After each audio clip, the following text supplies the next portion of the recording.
All right, we're live here in New Jersey. We're at Mr.G's workshop, and tonight we're actually doing welding lessons over there. They're on break right now. Talking with Angie, who's doing a mural right now. Let's say hi to the group. How you guys doing? This is live right now with people from California, Arizona, hey guys, and Denver. And how's the welding class going? Good, it's good. Okay. You're doing better with this. I got my confidence back. I was shattered for a little bit. But all right. All right, cool. And then Angie over here, she's doing, how's everybody doing? All right. She's doing a mural on the wall. I don't think you can see it. Very faint pencil lines, but there. that's what it's supposed to be. It's going to be like just a car, you know. Okay. All right. So, yeah. So, and then I started a wiring diagram over here. It's taking me forever because I have to generate revenue, and students are coming here to learn how to weld, how to do mechanics, to pay the overhead. So I really didn't have much time to put the system together. But then Mark Weller, coming in from California with the win, he came in and he built this system on a board in like literally one day. It was crazy, okay? And it works. So let me just run it for you guys real quick. Sorry about the shaky camera.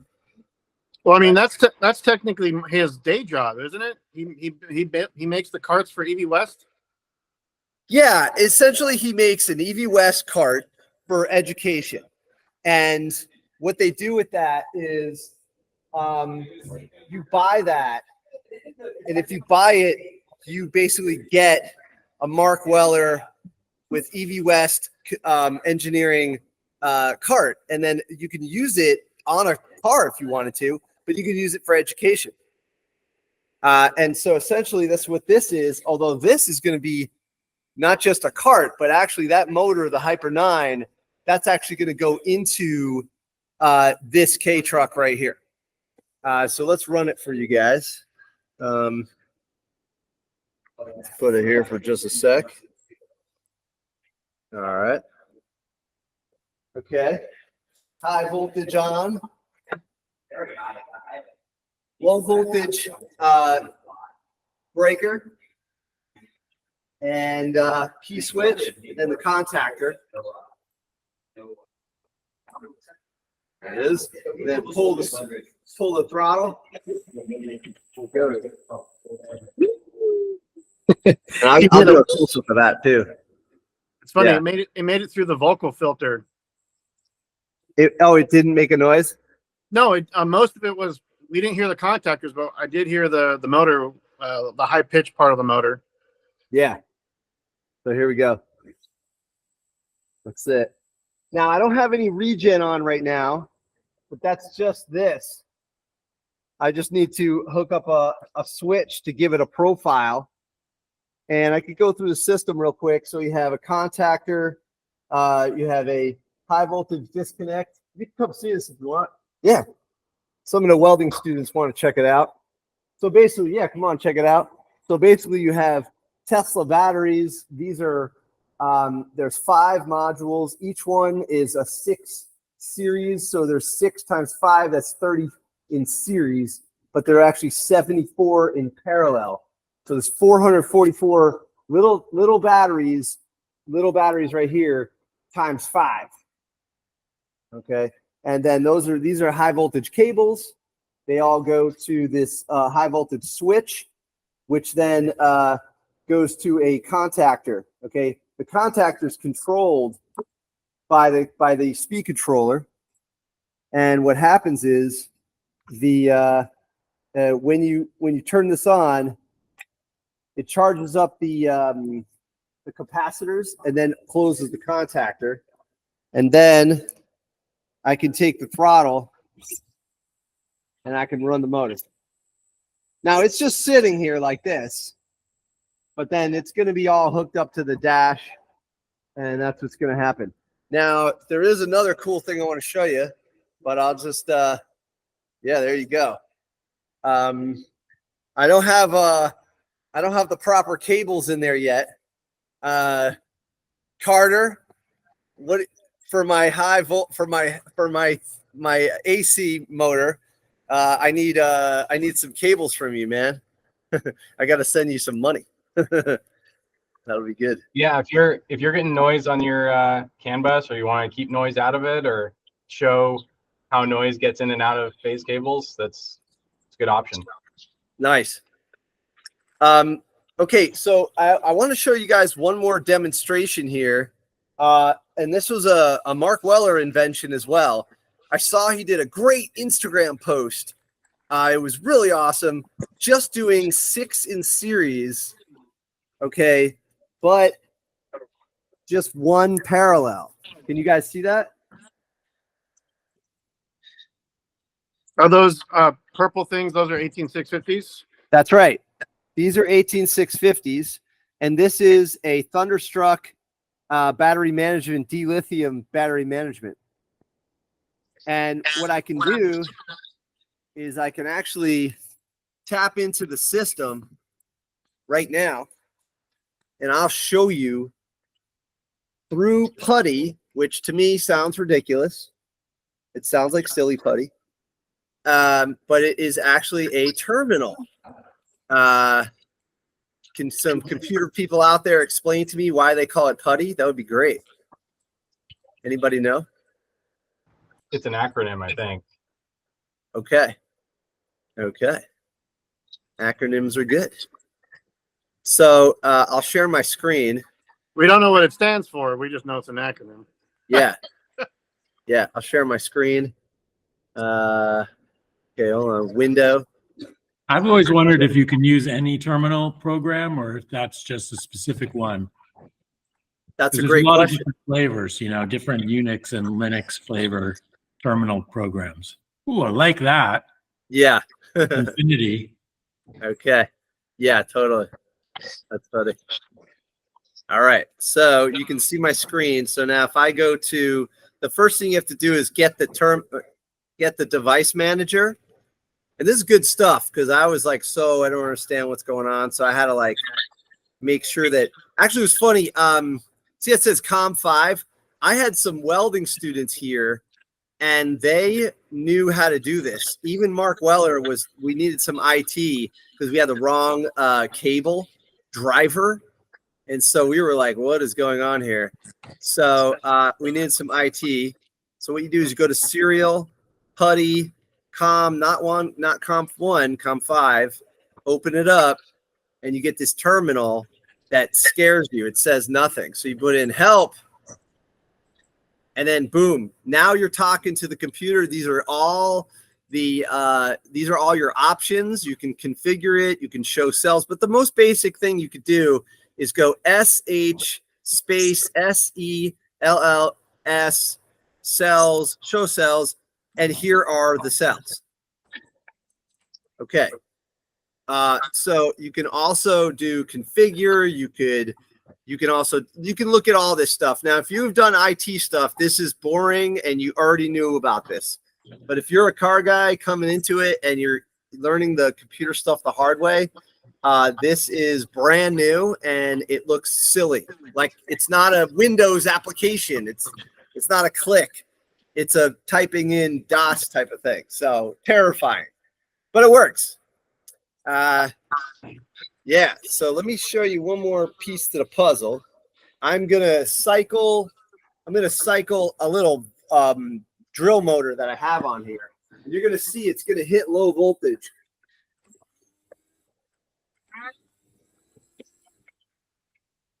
All right. So now those alarms going off is that it tells you which cell hit the bottom and then came back. And I believe the reason for that is because of a load. So it'll draw amps and then it'll bring the load lower. And then because of that, it'll recover and it just lets you know all these alarms. You know who'd be great for this? Would be the man, the myth, the legend, Kevin Lieberman. He would be great to explain what's happening with all that. If anybody else can explain this, jump in. Okay, I got one more demo for you, and then I got to get back to welding, and you guys can look through the photos. You can see Mark Weller build it, and then you guys can take it from there. Okay. I think Johnny might join because he's got an update for his Beetle too. So. Oh, awesome. And I've got a Fleur, you know, this is for the Carter's got 10 of these. He grew up with, he likes at night, he sleeps with these. He wakes up, he checks the cables. I know him. I have exactly 0 FLIR cameras. What's that? I have 0. No. I have none. You have total confidence in your cables. Yes, that is true. I just always remember them from the F-14, the forward-looking infrared radar or something like that, or forward-looking infrared, right? All right. Tell me if this gets out of view. Okay. Can you see this thing? It's like all one color on the brightness. All right. I'm gonna use it. Now, can you guys see it, or it's not close enough? I think it's just the color balance. The brightness is all one color. Look at the wires. Did you guys see that? Yeah, we can't really tell a difference in the heat map. Just all one white. It just looks like a white box. How about now? Okay. That's better. Yeah. All right, hold on. Now you see the wires? Yeah, we saw it for a minute, like when you were closer, I think. Okay, hold on. Hey, Wes, can you help me for 1 sec? And then we're ready. Okay, hold on to this thing. There's people in there, so be careful. Okay, I'm gonna put this right by the. Now, can you guys? Oh, there you go. How's that? Yeah, that's better. Oh yeah. Okay, here we go. I'm gonna hit it. Oh, you gotta aim it down. Right. Here we go. All right, this is the worst demonstration ever made. Actually, what if I just turn it upside down?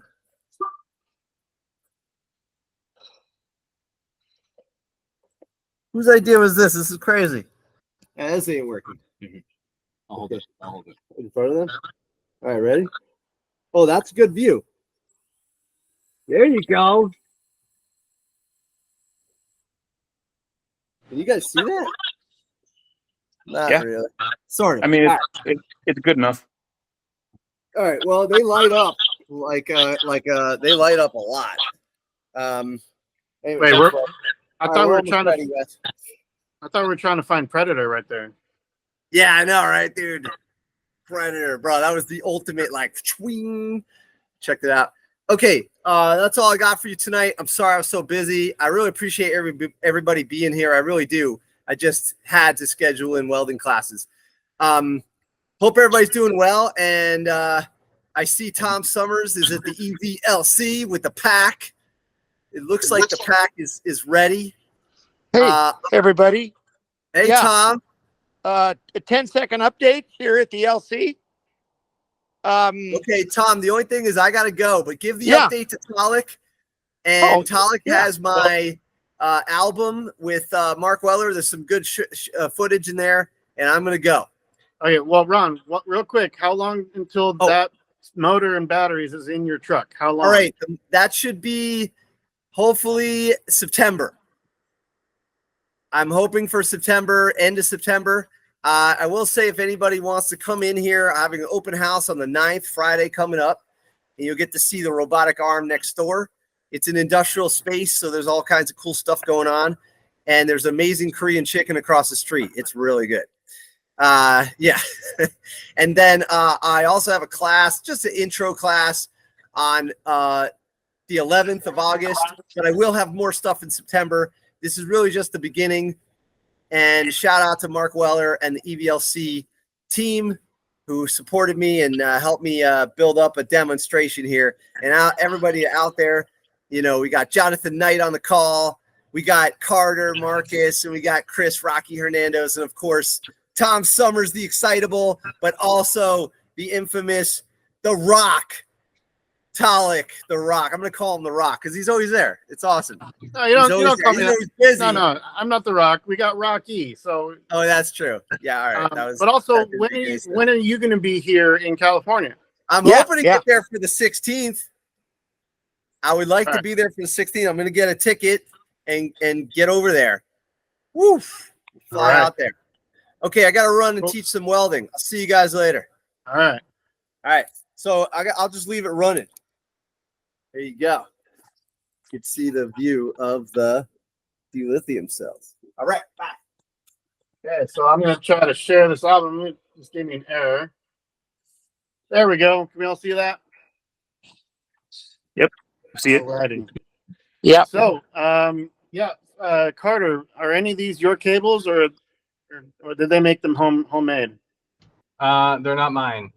Not yet, anyways. No, maybe we got to get you to sponsor this build. Maybe that's between you and Ron. All right, so for those who don't know, like Ron said earlier, Mark basically builds these training carts for EV West. I think they've made like 30 plus of them already. They're going to different schools around the. We got Johnny coming in. They're going to different schools around the world, mostly the U.S., I believe. So he's definitely got the know-how of what goes to what, at least in a very basic sense, like the back of his hand. But yeah, so we have 5 Tesla modules here, like Ron said. So we're just going to go through these. Is that them crimping there? Crimping the cables? Try this at home. Oh, we got the puppy. Oh, got a video? Okay, we got a video. Mark, Cool. what are you doing? Huh?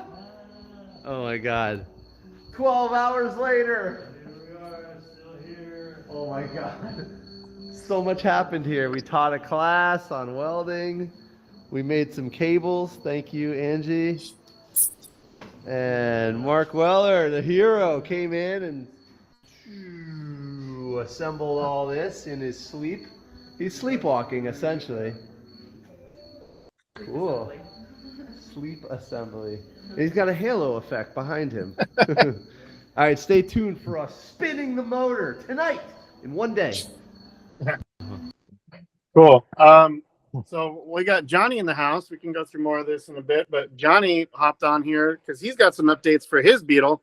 I'll stop sharing here for a second. Hello. Can you hear me So, yeah. okay? Yeah, Sweet. nice and clear. Awesome. Yep. How do I flip the camera around? Yeah. So first of all, what's the main project and what's the news? Main project would be this bug. And I guess the news would be I'm putting a Tesla motor in it now. That guy. Well, why would you want This to do one. that? Because they're faster. How much faster? A lot. Hang on. How do I flip the camera around? Can I? I think you can do it by getting a new phone. There we go. Hey, no. Hey, man, I'm king of cheap, man. All right. Anyway, so I got AC50 in there right now that I haven't. It's actually a brand new motor, but I haven't wired it yet or anything. And I've been really hesitant with this car because I don't know. I like going fast, so kind of built this thing pretty sweet. It's got a Model 3 interior in it. Like, there you go. You know, Johnny, we should call this thing the Model 3 tool. It's a Beetle, but Model 3 tool. 3W and 3-tool, yeah. There you go. I've heard both of those. So I got a Model S small rear drive yesterday. Dude, they give these things away right now. They're pretty damn cheap. How cheap is it? It was $1,000. Yeah, that's not bad for a motor. How much is a Hyper 9 or how much was that AC50 that you bought? I think I spent $4,500, $4,000, something like that. And was that new when you got it, or? Yeah, new with the EV West adapter and inverter and everything else. So Well, the thing a lot of people don't realize though is that you make amazing fabrication. So even though you have the hookups to get this cheap motor, you're going to put a lot of your time in making. How are you going to get this to fit in that car? I think, well, I'm gonna do trailing arms because it's swing arm right now. So I'm gonna it's a 66. So I'm gonna go to swing arm, which is 67 on up. So I'm gonna go get some stock trailing arms, and I need to make trailing arm this mount that goes in the corners of the frame here. And then I can make my own trailing arm, and then I'm gonna use model probably S or 3 hubs instead of Volkswagen, and then kind of do exactly what I did on the Hilux, where I mean it's almost identical to the Hilux because this is Model 3 hubs here, and let me crawl under here. Ugh. Model S small, it's the same motor. It's down here, and then I got Honda. Ooh, that's bad. Anyway, Honda Accord rear calipers and rotors, and I use these because it has a mechanical e-brake with a cable, which is pretty nice for these older cars if you want disc in the rear. So basically going to do the same thing as this truck on here, except with independent trailing arm setup. So does that mean you're still going to do an axle, or what? What do you mean? Or are you going to fabricate an axle like you did for the Hilux? No, I'm just gonna do trailing arms like a just semi Volkswagen Bug, like 67 on up. Okay. Because the Hilux, well, you know, but the Hilux has a DDM setup that you can hardly see it there. That's that straight axle thing. So I only did this on this truck because it's a truck, and I just wanted it to remain straight axle as far as how riding goes or how it rides, and then how it's set up with the leaf spring suspension. But on a Bug, obviously it's a little different. So Now, is this going to change your battery layout, or like going to a different voltage here? going from that motor to this one. Yeah, like did you already have batteries planned out for the AC50, and are you having to change your configuration? Oh yeah, because that's only 100 volt, and that's 400. But this kind of goes back to what I was not arguing about, but talking about I think a couple weeks ago about going to 400 volt architecture, because I can use a Tesla charger, and I'll go show on the Hilux. So this has a Tesla charger and DC on it. So this is not just about power for you. This is about the whole ecosystem. It's a lot more about the ecosystem than just the power. So, hang on a second. Hey Johnny, while you do that, I have a quick question. Yep. So the models, the small drive units, are you able to run the motors? Like, can you divorce the inverter from the motor and not use that gearbox and just use like a torque trends thing to do an inline version, almost like a revolt setup, but with a small drive unit? I would say no, unless you do a ton of machining and engineering. It's doable, but it'd be a little tough. Okay, I wasn't sure if there was like the Nissan Leaf motors have that little plate in the back that just has like an output shaft that goes into a gearbox. I wasn't sure if those are like that, but it sounds like no. Yeah, they're I'll show you. Let's see. It'd be awesome to have like those, like you said, those motors are cheaper, and it'd be awesome to have a solution to pick those motors up and use them in a longitudinal configuration. Right. I mean, you could. I've seen guys do it to where they put, U joints or something here. But basically, Hang on a second. Oh, that's what's in there, minus a stator, but that's the cam. But basically, it's just a rotor, and then it goes into the case here, and it's got. Do I have one here? Oh, Eddie's got it. Well, that's a stator, and then there's the rotor with the gear on it. So it'd be pretty tough to divorce this. Yeah, you'd have to build all kinds of stuff for it. Mm-hmm. I mean, anything's doable, but this isn't the one I'd do it to. That being said, which motors would be a good starting point to divorce? The Leaf motor is really the best one because they, that motor's separate. I think I got one over here. It's all bolted together on those. On the EM61, they're bolted together. I don't know about the 57. Yeah, the 57 and then the newer one, whatever the 40, whatever, is also like that. It's just got like a locking plate, and you can easily just pull the gearbox off and put a couple of it, and you're good to go. Oops. Well, there's a 61, and that's all bolted together. So, which is kind of handy. You take that gearbox off. So you as I remember, you were considering doing a Leaf in the Bug, weren't you? What made you go with the small drive? These I wanted to do this motor, but they're more expensive now than doing a Tesla, which is kind of nuts.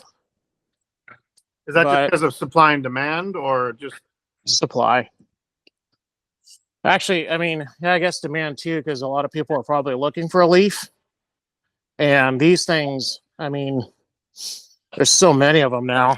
So, well, it seems like the small drive is sort of like the best kept secret in this whole plan, because I mean, it's got tons of power for the Hilux. You're going to put it in this car, and it also doesn't have the same issue that the large drive unit has, right? With the coolant leak.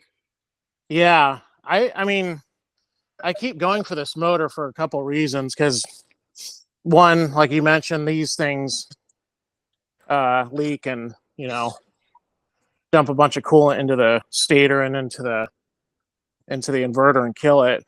But these are oil cooled stators, and the cool thing about this is, isn't it? For one, it's still an induction motor, and it is a mechanical driven oil pump still on these motors.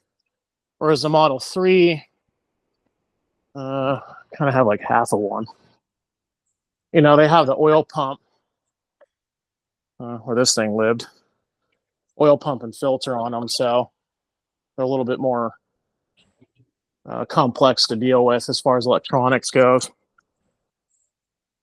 And then, yeah, these things blow up left and right. So, I mean, they're good motors, but you got to do the fixes on them with the coolant delete and all that stuff. What sort of difference in power between the large drive and the small drive? This one's 400 kilowatt to, I believe, 470, if I remember right. Or no, 450, 470, somewhere around there, between the Sport and the base motor. And then these are 210 from what I've seen on the Hilux. 210 kilowatt? Yeah. That's what, 280 horse, something like that? Like 300-ish. Something like that. Not bad. That's like a off the lot WRX right there. Yeah. Well, and you got a ton more torque than one of those. Right. Of course. Yeah. And then but these things, I mean, I consider them the big block, Tesla, kind of like the big block Chevy, where they run really hot, they leak a bunch, and but they make a lot of torque. All right, Johnny. So how soon are we going to see the back portion of a Plaid setup? Because there's two motors on the back of a Plaid. Have you seen anybody or seen any on the market of putting a dual motor rear wheel drive? A friend of mine was doing that. I have not seen one hacked yet though, so I don't know. But I saw one yesterday on the ground where I got that other motor, and I'm like, wow, that's a huge setup. Didn't that one guy? He like his name is like Chewbacca or Chewy or something like that, and he was doing. I think he did like a whole plaid platform, but he put a. I want to say he put like a 72 Blazer body over top of it. Have you guys seen that? Huh. No, I haven't seen that. I'll see if I can find it. Yeah, if you find it, put it in the chat. I'd love to check that out. No, has everyone seen the Platycee where they put a Honda Odyssey on top of a plaid body? That was pretty cool. That sounds cool. Oh my god, it looks like, you know, it's literally a Honda Odyssey body shell driving around, but it's got plaid power and all that. So Yeah. these are all the fun options here, but as you're finding the frugal way to do it, right? Mm-hmm. Nice. And I mean, I just like the fact that these things are so easy to deal with now. Whereas before it was a little challenging, but nowadays with the TTC stuff, it makes it a walk in the park. Yeah. So going back to the ecosystem thing, how does that? So Oh yeah. how do you program that motor versus a AC50 and things like that? Well, AC50 you can get it ready to go with the inverter, and like you don't have to do any hacking or anything. These guys, you got to run a T2C, which can spoof the motor on one of these guys, and then you have the Dash app, that guy. But other than that, you just got to wire up the T2C to the motor and to power, and then download this app on your iPad, and that's it. So it's kind of nice as far as that goes. And then what's kind of neat too is like I use this as my I use my iPad as my key, because you can't take the truck without this setup, because you got your your drive neutral reverse here, and I don't have any buttons for that. So once I take this thing, you can't move it. How complicated is it to add like a physical shifter level? Because the Skyline that Evolved Imports did has a physical BMW shifter, and it's also mirroring or controlling the drive selector there. That's not too bad. It's not too hard to do. It's just a momentary button, and the T2C has provisions for it, so you can add buttons for it if you want to do a manual. I only did it because it's a safety feature for this truck. Right. All right. So I think I got the link here from Rocky on the Elon Musk going on. So there's the. Fucking pitudo, homie. You got fucking bolas, wait, bro. Fucking bolas all hinchadas. Interesting audio going on there. That thing's pretty cool. Yeah, there's a similar thing. There's somebody in Vegas putting basically a whole Tesla into like I think it's a Ford 100 truck, including the autopilot cameras. So, Yeah. All right, that's pretty cool. Interesting to see how they can calibrate it, because those cameras got to be pointing the right way for it to even think about it. But, Right. all right. Anything else about the Beetle there, Johnny? No, I just want to point out that this is a Tesla DC-DC, the Gen 2 from the Model S, and then the Model S Gen 2 charger. And it's bitching because that's 10 kilowatts, and they're cheap to get, and they're everywhere. That's 2.5 kilowatts DC to DC, and they're cheap and easy to get everywhere. And So only when are you gonna put a 1,000-watt stereo in that car? Oh man, I'll do it. It'll support it, which is cool. Nice. So, what kind of batteries are you planning to do for this motor change? I don't know yet. I'm always big about keeping the cars light, because the truck is 2,700 pounds, and that's what it weighed when it was stock. So I managed to keep it at stock weight. But the Bug, I know I'm going to gain a few hundred pounds because these things are stupid light. So if it ends up being around 1,800 to 2,000, I'd be stoked. So that being said, about whatever I can do as far as getting like 300 pounds of batteries in it or less, I think I'll be okay. Well, because you also wanted to have that when you were talking to me earlier, you wanted to have some legs on that. You want to be able to go more than 50 miles with that car, right? I do, yeah.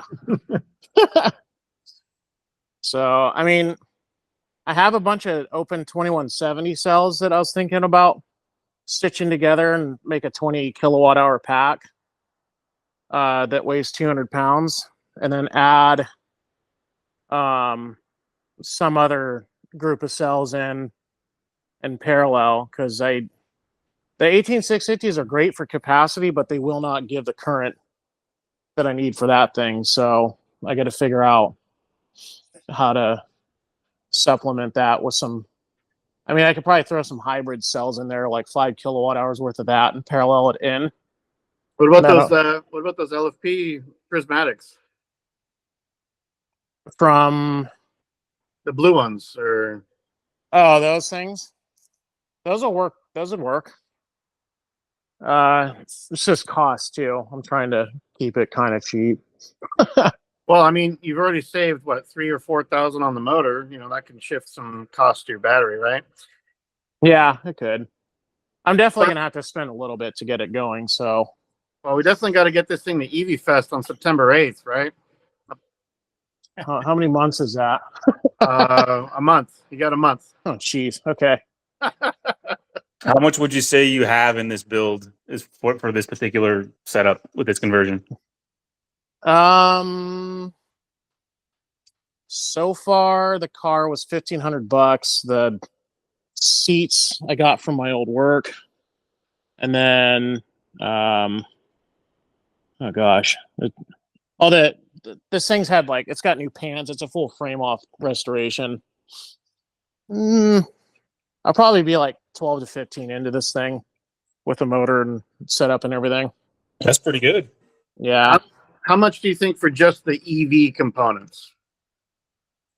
Well, that's $1,000. I got 2,600 on or 2,700 on the T2C. That's 3,700, and then batteries. Hopefully around $3,000, whatever I do. And then DC and charge. I have a couple chargers, so that's good. But you can usually get those for $400. And then the DC I'm getting for $100. So those are the major components, and then probably another 1,500 in cabling and whatever else it needs. I mean, that's pretty good, man. Like a few months ago, we did a whole episode on the economics of conversions, and that sounds like you're beating even what you did with the Hilux. Oh yeah, big time. I mean, for the fact that that's that cheap is insane. So I couldn't pass that up. I'm like, I can't beat, $1,000 400 horse or 300 horse motor, especially for how fast the Hilux is. So, and I'm guessing you don't want to reveal your source right here. So if you want to get a nice cheap motor like that, hit up Johnny. He might be able to point you in the right direction. I don't care. I mean, you can get them. You can get them from whatever sources I have. There's Autobahn and place down in Oceanside, and there's a few places. So, all right. Anything else you want to share about the Beetle? I think that's it. Nice. Well, you had some wiring done, didn't you? Under the oh yeah. I watched it. Hang on. All right. While he gets that ready, Jonathan, are you ready to talk about any updates with your Civic or anything? Yeah, sure. I can just show a couple of pictures of what I was up to today. Okay. I think Johnny's almost ready here. And then Carter, is there anything new in the world of big fat orange cables, or not fat, but big orange cables to share with us? No, nothing too exciting. Still a Volkswagen. Anyway, There you go. Yeah, there you go. Yep. Just a new harness. Okay. Did you put together your own 12 volt there? Yeah. You can get kits for these things, but they're wonky and I don't like them. And I'm doing some other different things on it. So, like, these are normally just blinkers on these cars, but I'm making it corner markers as well. And then I'm doing a thing where an interrupter to where when you hit the blinker, it'll interrupt whatever side to blink. So I can use that for corner markers. Just kind of just trying to get it a little bit more visible, considering it's a gray Volkswagen. That's be hard to see on the street. There you go. Are you doing like LED bulbs or anything like that? Yeah, all LED. Very cool. Very cool. I got to get over there and film some updates on that thing, but that's some pretty cool progress there, Johnny.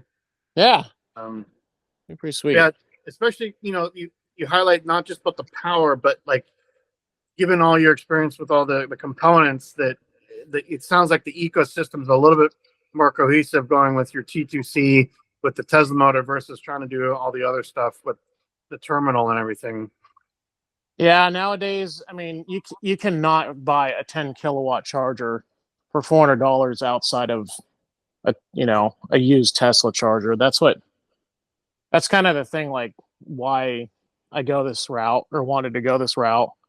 Because I started looking at chargers and DCs and like this, to get something that powerful is just, you can't. Or you could do like a dual or 3 Elcons, but then I don't know how much money into those, and it's still an Elcon, and I've had nothing but horrible experience with those. So, well, also if you're kind of worried about, if you have a lower range pack, like even with your Hilux with 30 kilowatt hours, 10 kilowatts gets you a 3.5 hour full charge, right? If you have the power. mm-hmm. Yep. That's kind of nice. I've plugged into 10 kilowatt charger, stations before, and this thing, it rips. Like before you know it, the thing's full. It's like, okay, this not a big deal. Very cool. All right, Jonathan, let's see what you got with the Civic. Sure. Let me share a screen here. And what year was this again? This is a 70 something? 75. All right. So yeah, so I've been working on the battery boxes, and I think I showed the other day, I showed some progress on that. I got the frames all welded up, and then I was there's a little body work.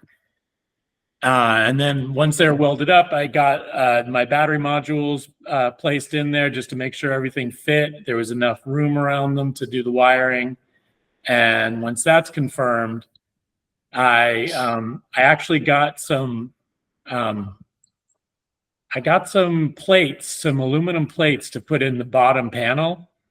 And then I put on these brackets. These are how it's going to mount to the bottom of the frame of the car, and got those all welded in and fitted.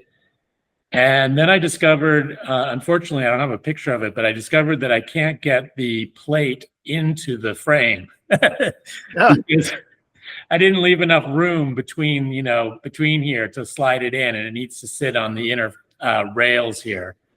Could you cut it in half and re-weld it back together? Yeah. Once it's in? Well, so basically, so today what I did is I actually just cut, I don't know if you can see my cursor on the screen, but I cut just little slots in the upper corners of these pieces here. So, and then I was able to slide the plates in there, and okay. I'll re-weld them shut after I get them in there and bolted.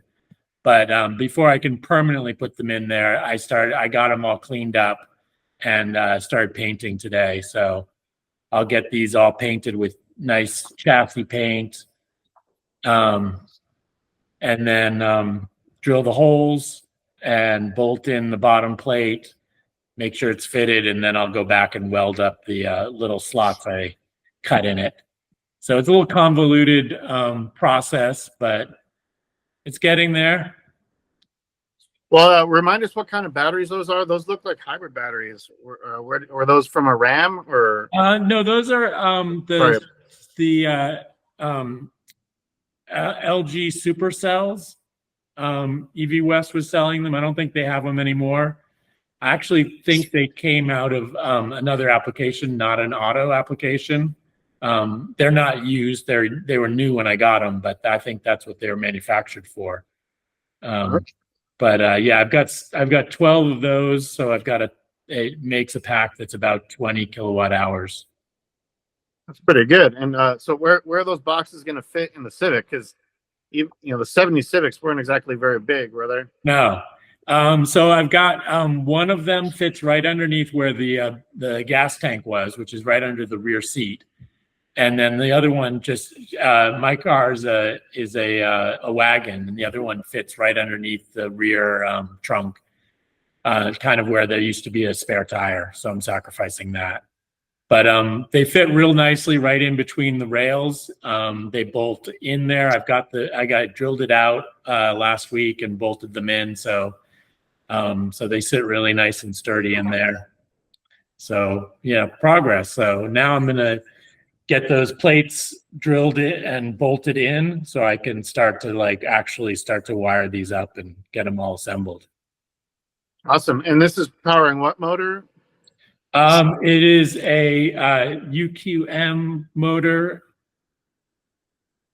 That's right. Yeah, one of those are like for buses and vans, weren't they? This one was out of a Coda, which was a passenger car, but yeah, it's a 400-volt motor. It's got about I think it's equivalent to about 125 horsepower. So a good double what the Honda Civic had in its ICE motor. That's pretty good. Those are, from what I remember, because Maddie has one of those in the land speed bike has a UQM in there, but he said like the high it's something around a 5,000 RPM. They don't spin up as high as other motors, or I think this one goes up to around 8,000. Okay. So it's, I think, pretty similar to what the Leaf motors do. Oh, very cool. Very cool. Where did you find a UQM motor? Thunderstruck was selling them. Okay. Yeah. So I picked one up there. And they're up the road from me, so I can drive up there and pick stuff up. So that makes it easy. Do you remember how much you paid for it? I think it's like $3,000 something, 3,500. Okay. For that, and also the gearbox, which is nice. All right. Anything else with the Civic? Because we did an update a couple months ago with you. Yeah, I mean, I'm inching along. I'm trying to get it ready to paint. So I've been doing some body work and doing a lot of Bondo and sanding and just trying to get it ready. So I don't know if I'm going to paint it myself. I got a buddy who's kind of urging me to try it and like put up a little like tent around it. And we've got a compressor, so we could theoretically do it, but I've never done that. So are you going to try to get that orange peel or just kind of get it even? I would like to get it even, but I'm going to try and go to the original color for sure, which was orange. Nice. So are you willing to share your public or your goals of being done with the project? Do you have because Ron is big about deadlines. You got to have a deadline, right? I know. I'm starting to feel the pressure for sure. And I think, even though it's still completely disassembled and it feels like I'm only like a quarter way through it, I think I'm actually more closer to 60 to 70% done, because I think once it starts to come together, I've got pretty much everything already. It's just start to bolt things together. And since I've already gotten the motor spinning on the bench, it's just a question of getting all that into the car and getting it all wired up. So that was going to be my next question. Have you done the table setup? And it sounds like you have. I have. Very cool. Very cool. Well, it's been exciting to see it done. Do you have an event to debut it with, or just going to drive around on YouTube, or? Well, I'll put it on YouTube first for sure, but yeah, I'll get it to whatever event is coming up afterwards. Yeah, I've got to get some new videos up on my YouTube channel, but What I'm do you working on have? that. Oh, there you go. I was about to ask for YouTube channel. So we have Electrify the 75 CVCC. Check out his channel there. Looks like Ron's back. Got another break with the guys. You're muted still. There we go. Yeah, this is amazing. You guys are still rocking and rolling. Yeah, I'm we're so happy you guys are sharing ideas and talking with people and stuff. And you know, this is pretty cool. We're in the space welding, and I'm just gonna leave you guys right here so you can see some welding going on when you're ready. all right. Yeah, I gotta get back to my students. Everybody's good. What's up, Yeah, Johnny? What up? All right. And Tom Summers. Oh man. All right, I'll see you guys. All right, yeah. he just basically moved us around the shop. That's cool. But he's got those welding filters there. That's pretty cool. Hopefully, we'll actually see some welding in action. So thanks so much, Jonathan, about that update on your Civic. Carter, anything you want to share with us about, you know, how, like, what's like, you got to pick the right gauge of wire, right? That's the main thing. Yeah, yeah. There's a lot of factors in play of picking the right cable, depending on how much power you're pulling and your voltage. Your voltage is a huge thing. If you're at 400 volts, and you want to make 400 kilowatts, that's 1,000 amps. If you want to make 400 kilowatts at 800 volts, that's only 500 amps, right? So you need smaller cable, or you go big cable and have less voltage drop at the end. So a lot of factors that go into play there. What's the largest gauge you sell? So we sell, we've got small gauges. So we do 4, 6, and 10, which is millimeter square, right? So that would be like, that's down in the 12 to 10 gauge range. And then we have 50, 70, 95, and 120 millimeter square, which is like 1/0, 2/0, 3/0, and then 4/0. So pretty big. That's pretty. How does pricing per foot go with those gauges? Yeah, so the bigger it is, the more it costs. We do the 120 millimeter square. We only stock the flexible version, which is a finer strands, but it's, you know, it's thousands of strands that are a lot finer. That helps you keep your bend radius at thicker cables. But it's pretty proportional to how much copper is in the cable. That's kind of the easiest way to think about it. We're thinking about offering flexible cable in smaller sizes, like 70, because 70 is a really common size. It's like 2/0. So we've seen some interest there, but the pricing is pretty linear. Awesome. Johnny, have you heard of his company before? What is it? We're called Big Orange Cable. Okay. We sell Hooper and Sooner cable, shielded Radox cable by the foot. So if you just need Sweet. 10 feet for a project, we're happy to cut it for you and ship it to you. Usually it's within a day or two. Yeah, that's good to know. Definitely. We'll use you for sure. So the advantage of going with you versus going to a local shop, assuming you have a shop near you that can give you the kind of gauges you need, the advantage with you is like the customization of length, or Yeah, it's mostly, I mean, we focus on stocking just a premium product that we know covers all of the like kind of stuff that we use. I mean, it started really selfishly in our shop that we couldn't buy 20 feet of cable for a project.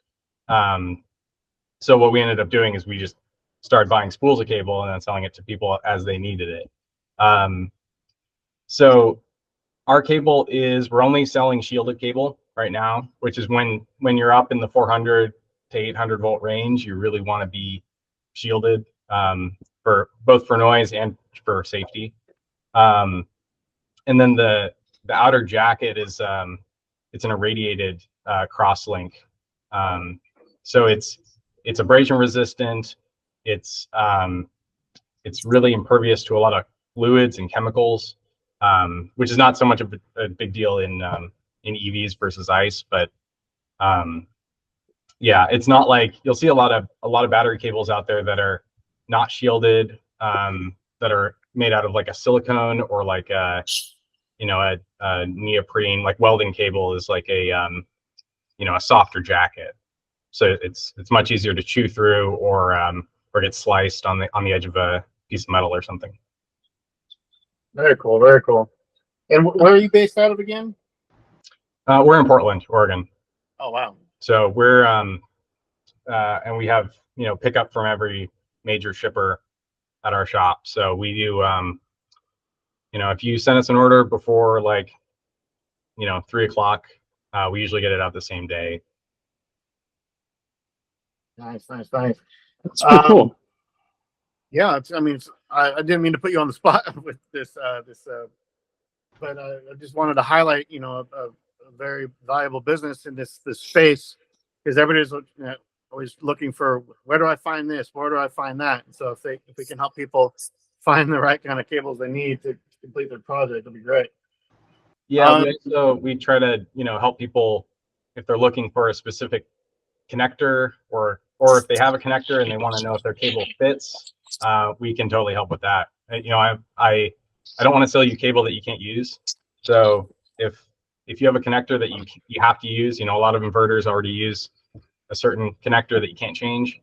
We're happy to check all the dimensions and make sure that everything fits before you order from us. So, well, that's really great, especially since so many of these builds, there are some repeatability already, but a lot of people are doing one-offs or they're discovering their own projects. So being able to get it exactly the way they need it, that's a really good service you're providing there.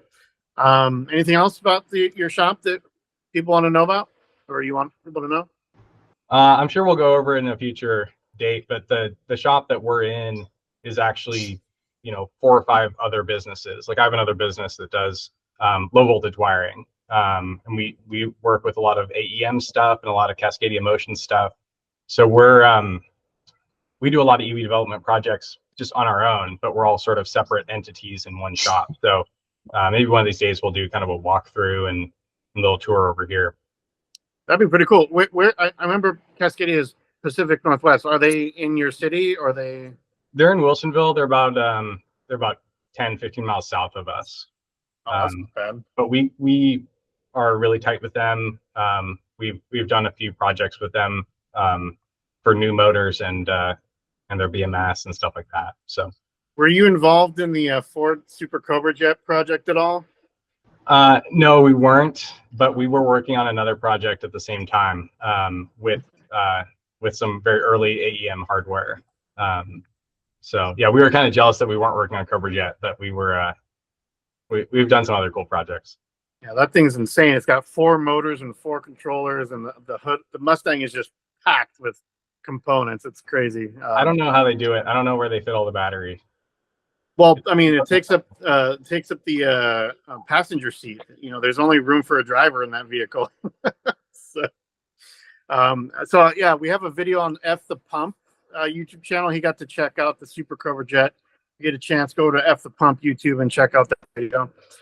Tom, any updates over there with the bus besides the pack is back together? Well, I just took it off of the wheel dollies and moved it closer to the door because I'm taking off on another road trip and I don't know if I'll be back for the class. So I wanted to make sure that the space was able to be utilized classroom style, so people can just wheel the bus outside and then wheel it back if they want it back in, or it can stay outside. That's the only update.